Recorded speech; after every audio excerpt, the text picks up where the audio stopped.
For almost 2 decades, I lived in the same house. It was in a mid-sized town, so not everyone knew everyone, but I was still at least familiar with most of my neighbors. Whenever someone moved in or out, it was pretty noticeable.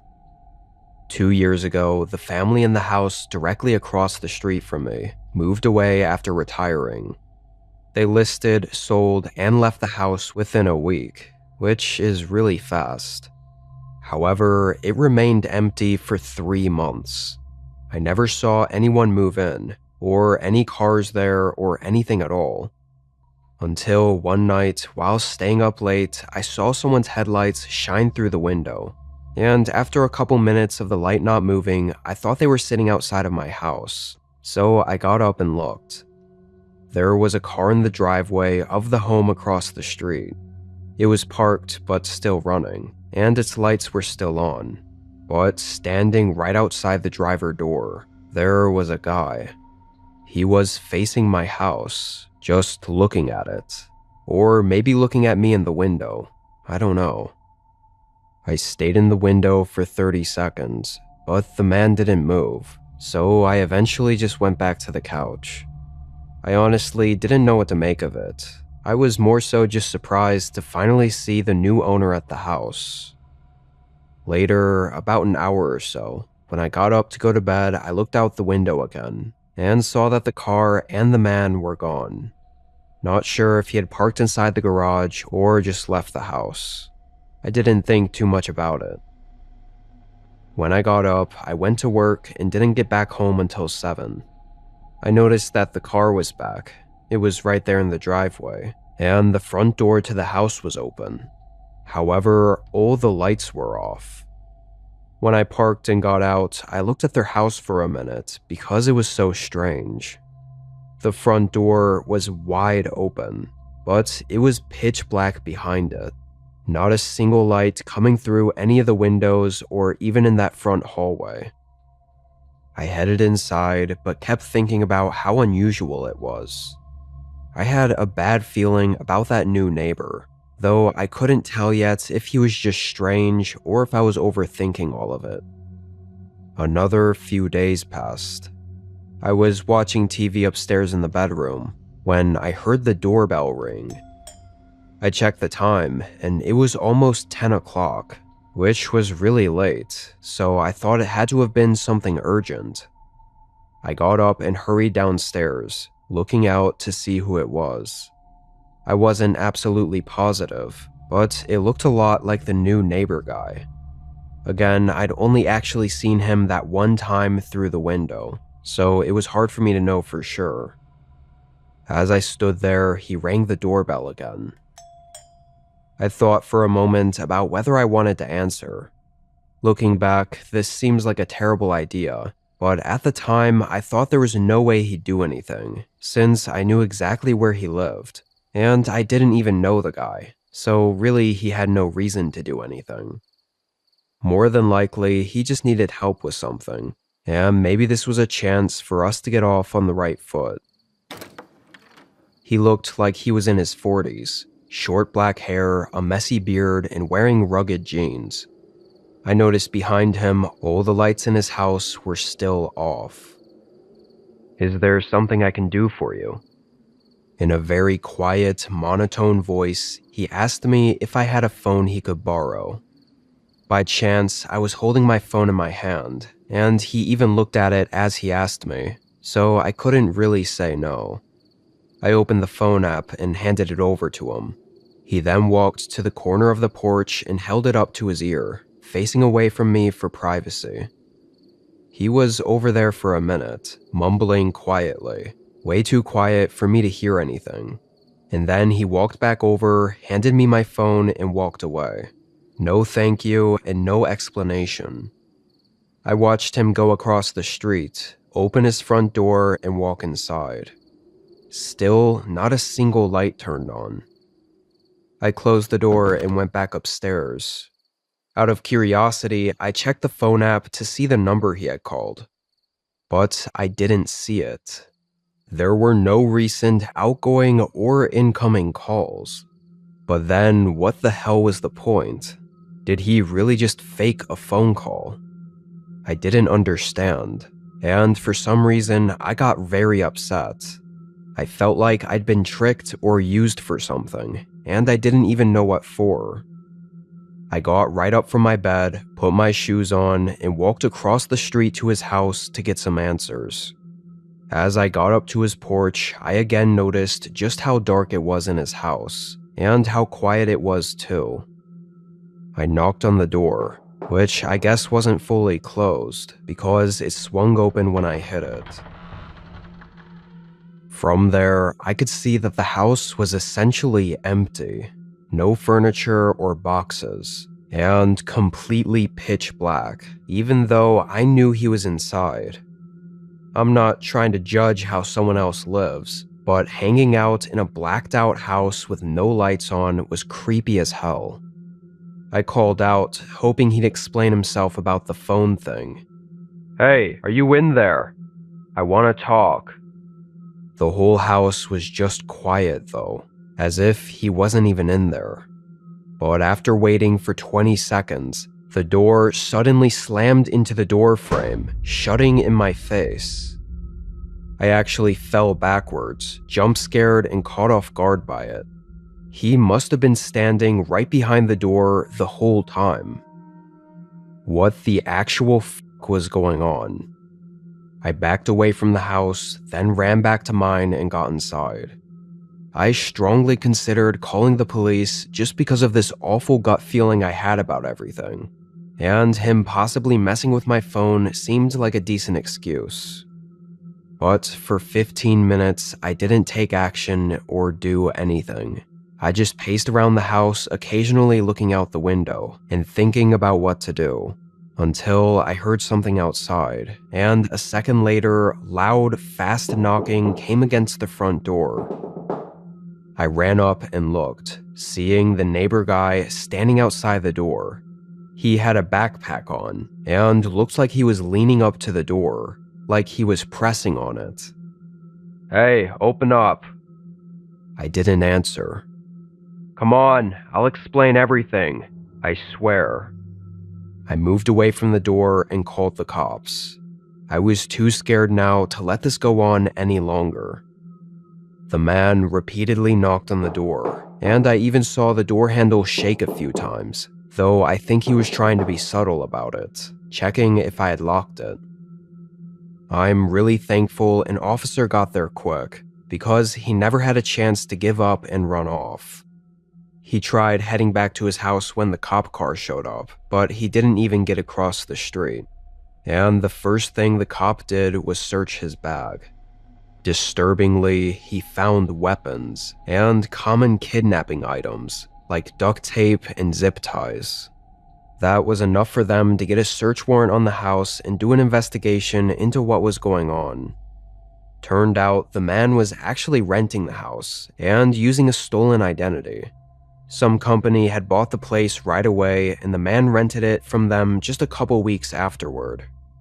Still doesn't explain the 2 to 3 month gap, but the house also had nothing in it, just like I'd seen. Like, actually not a single thing inside of it aside from a mattress on the floor upstairs and some supplies in the basement, the same stuff that he had in his bag. I had no contact with him after that night, but from what I've heard, he was just some insane, unhinged man with a sick mind, planning to do horrible things, not just to me, but to pretty much anyone he happened to come across. If things went on any longer, I probably wouldn't have been the only victim.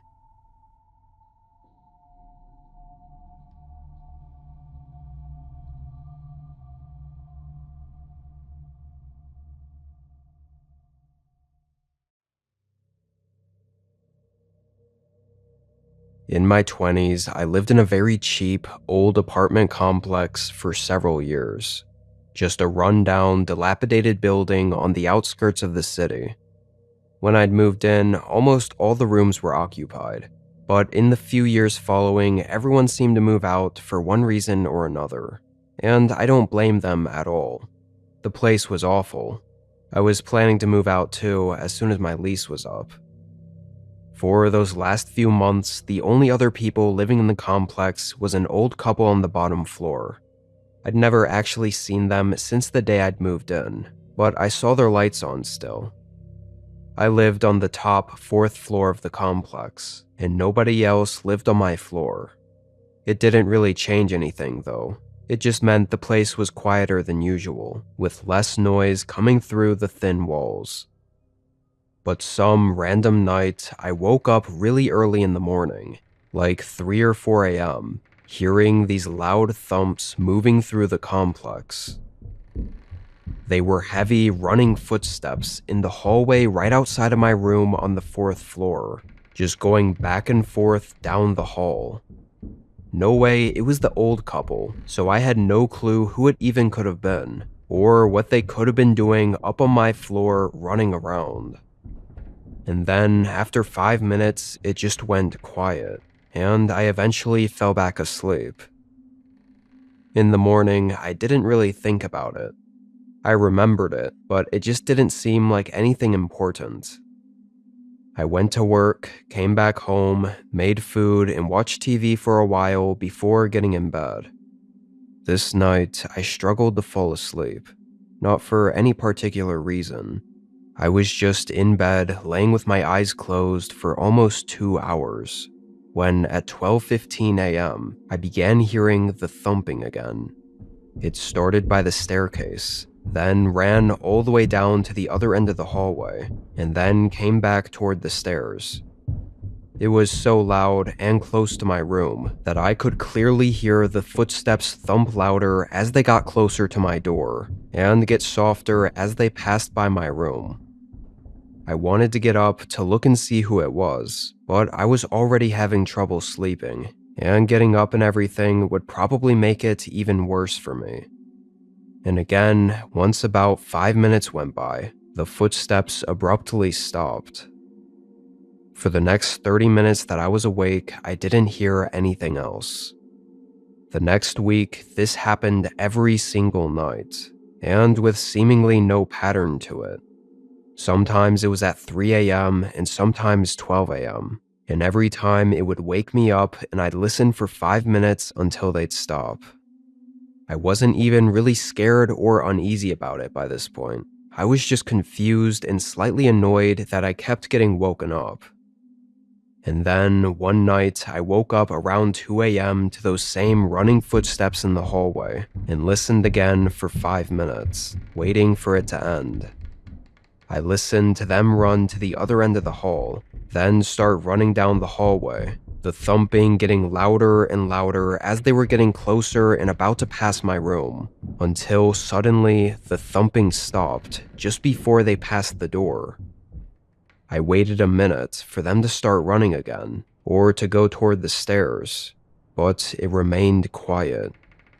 Confused, I sat up in my bed. Then, after another minute, I stood up and opened my bedroom door. The front door to my unit was right across from my bedroom, so right when I looked out from my bedroom, I could see that there was someone standing outside of the door to my unit. Their shoes were blocking the light in the gap under the doorway. I very quietly walked up so I could look out the hole in the door, but when I did, I saw nothing. I tried looking at different angles before realizing the person out there was covering it. "Hey, can I help you? Hello?" Whoever was out there did not respond to me. I put my hand on the door handle, thinking about opening it to confront them, or at least get a look at who it was.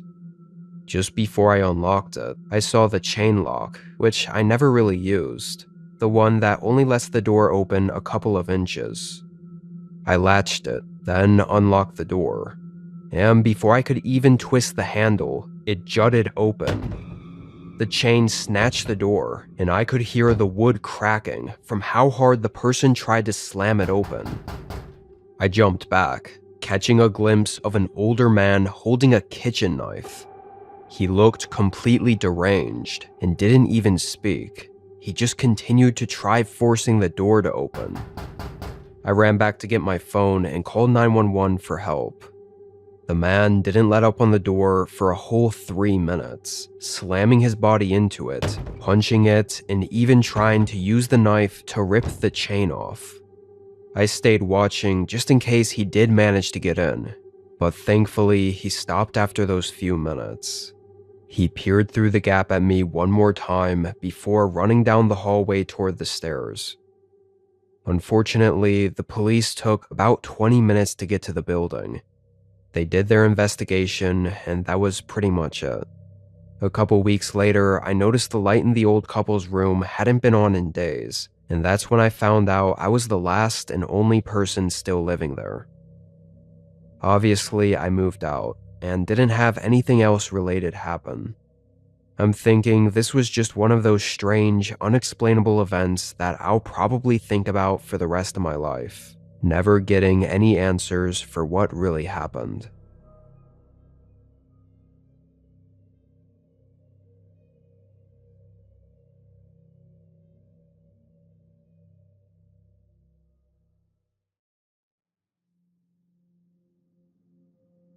In late 2025, I moved to a new city for work.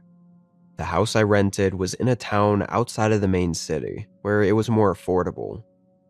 It was far from nice out there. All the houses in the neighborhood were very old, and a lot of the people looked a bit sketchy, like they didn't look very approachable. The few people I did meet when I moved in were nice though, and I kind of figured the people around there might have just tried to look tough, but really weren't all that terrible.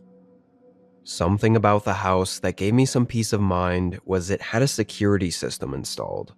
One of those real old ones that had a CCTV looking monitor in the bedroom closet to view all the cameras from. It was a reason I felt more comfortable moving there. In my first month there, I didn't go outside much aside from commuting to work. I stayed in my house on my days off and kept to myself. But one night, just a little past 9, the security system beeped, and just a few seconds later, there was a knock at the door. I stood up, but hesitated to approach the door, hoping if I stayed quiet, whoever was out there would go away. I didn't trust anyone coming up to my home at 9 p.m. After 30 seconds of silence, they knocked again. "Hey, I'm your neighbor, Connor. Just wanted to say hi and introduce myself," he yelled from the porch. I guess that meant he knew I was inside. I walked over and looked out the peephole, then opened the door cautiously. Connor was this taller, somewhat younger guy, at least for this neighborhood, but he had very noticeable, heavy dark circles under his eyes, maybe from drinking a lot, hard to say. He smiled when I opened the door, but the next 30 seconds we talked were very awkward. I had nothing much to say, and he had nothing else to say other than that he was my neighbor down the street.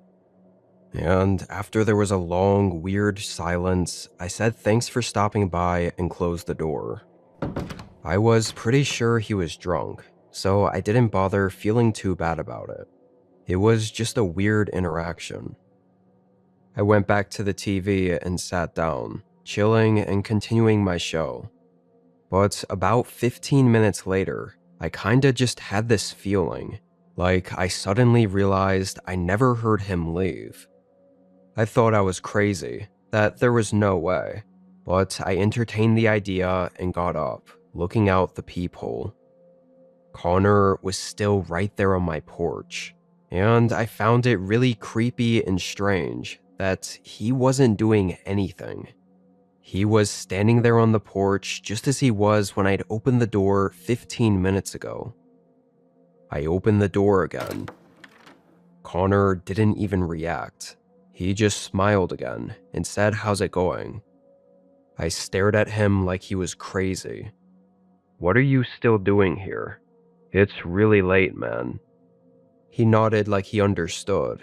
Then he shook his head, and then paused for a couple of seconds before saying he was just wanting to hang out. This guy was definitely on something, or not right in the head. I said no and told him to leave. His face fell into a frown. The shift in emotion was so sudden and intense, like I'd really pissed him off, that it actually scared me a little. I closed the door, then watched as he finally turned and left. Something was wrong with him, no doubt about it, but I really just hoped he was drunk and normally wasn't like this. I mean, I'd never even seen him before during the month I'd lived here. Why was he suddenly knocking at my door at 9 p.m.?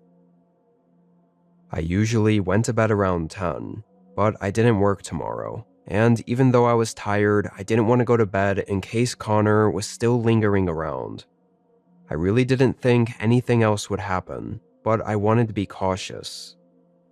I sat by the TV and stayed up until 1 a.m. No more security alerts went off, and by the time I did go to bed, I hardly thought anything of the situation that night. I got in bed and slept through the night.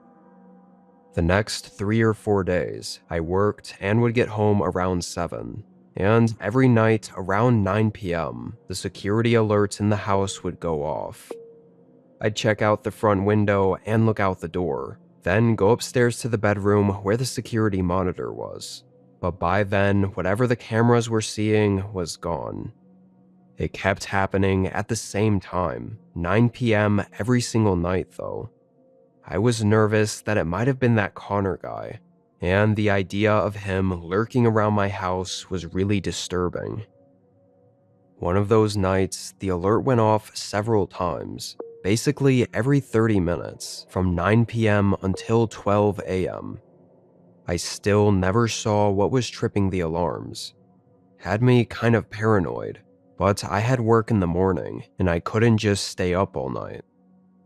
From 12 a.m. to 1, there were no alerts in that hour, so I took the opportunity to get in bed and try to sleep. A couple hours later, I woke up to the alert sounding off again. I was groggy and tired and annoyed, and at first I just ignored it and waited for it to pass so I could get right back to sleep. But after 30 seconds, it sounded again. Whatever the cameras were seeing was still out there.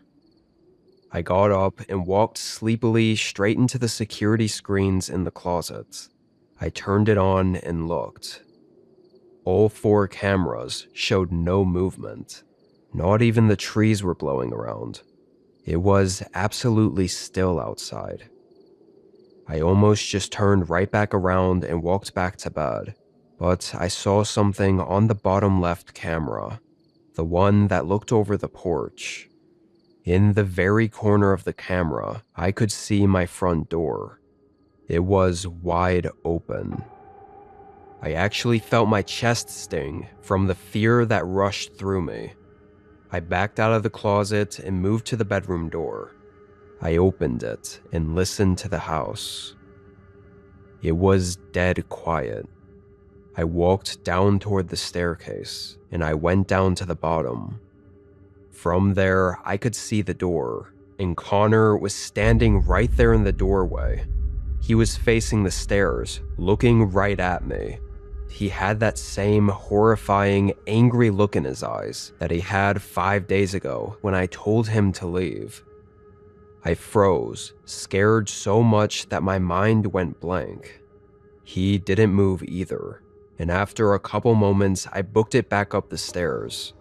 I heard his footsteps follow, storming up the stairs right behind me as I locked myself in the bedroom. Seconds later, he ran up to the door and started bashing against it, like he was going to break it down. But all of a sudden, he stopped. I saw his shadow under the door, standing there quietly for another 30 seconds. Then he calmly walked down the hall, down the stairs, and out the front door. The security alert came on for a second, then it went quiet. I called the police and they came just 10 minutes later. I told them everything from the past week in detail. They did a whole search, but from what they could gather, nobody named Connor lived in the houses on my street, and there wasn't too much else to go off of. I had no idea any motives or why he had chose to do any of this to me specifically. or even what he was trying to do at all. This all happened 4 to 5 months ago, and ever since, I've had no sightings of that Connor guy anywhere near my home. Every once in a while, the security alerts will go off in the middle of the night, but not as frequently, and there's never any signs of anyone. But if something else comes up, I'll be sure to let you know.